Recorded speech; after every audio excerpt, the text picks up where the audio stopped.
before you just launch into the program. As pointed out also, the one reason that sport for development is not being touted all over the place, and there are still only very, very few universities that have sport for development faculties, very few, is because we as a sport for development community have been remiss.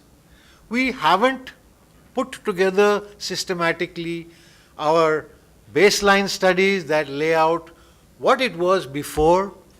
We haven't laid out precise indicators of change that we can then measure to say, yes, we've made a difference or we've not been successful, and therefore we need to make a difference. So it is very critical when you start thinking about using sport as a means to develop leadership in youth, to actually define what you mean by leadership. Is it prime ministerial material? Is it David Beckham, captain of a team, icon for the world? Or is it just a youth who in a particular village can make a difference? I'll give you one simple example. In Maharashtra, when International Inspiration was launched, lots of youth mentors were trained. So each village had a pair, a boy and a girl, who were trained only to organize sport. They had no mandate beyond that. But over a period of time, because they were coaches working in a network and because there were mentors that were supporting them, some of the issues that prevented their sporting participation, whether it is clothes, we were talking about the hijab earlier, or whatever else it was, were subjects that came up for discussion. Earlier, these discussions were, well, that's the way it's always been, sorry, we can't do it. Now they were, well, why can't we do it? There must be some way around it. So that was the start of the thing. In Chandrapur district, 15 months after sports programs were started by these young volunteers who were trained, 63 of them were elected to their village councils. Of those 63, I think about 40% were young women. Of those young women, I think in the region of 25 are heads of their village councils. And I'm talking about people who are 23, 24 years old, in a country where it is only grey beards and grey hair that's recognized as wisdom. So change has taken place tangibly. This change comes from within. It needs a catalyst, and that's what we are all about here today.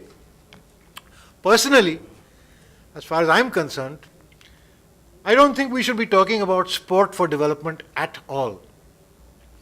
Just getting sport going in places where there isn't opportunity itself is a huge, huge start. I think everybody should be focused on what this conference has talked about, which is sport for all. And the fact is, again, the statistics are startling for those of us who've been privileged enough to have had the ecstasy and joy of sport.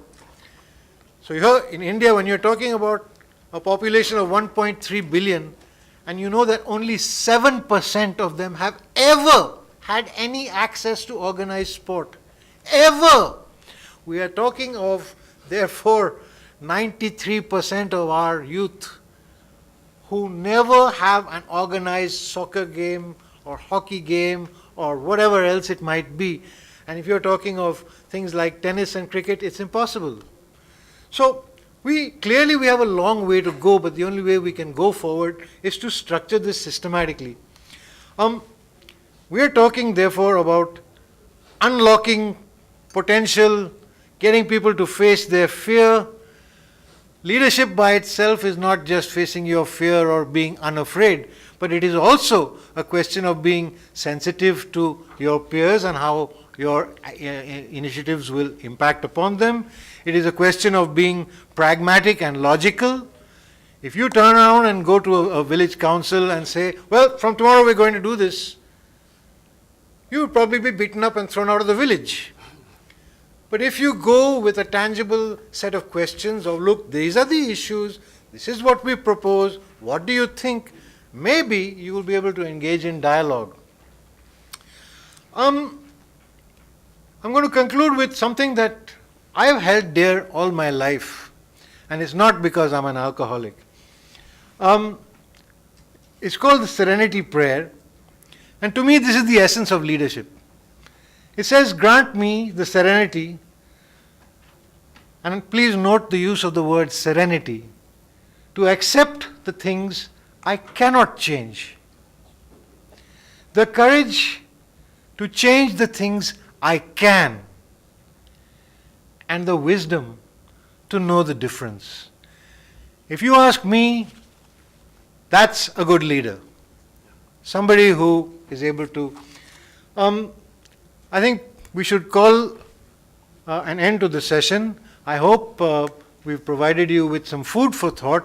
Clearly, there's too much to be discussed for it all to take place here. If there are any pressing questions before we break,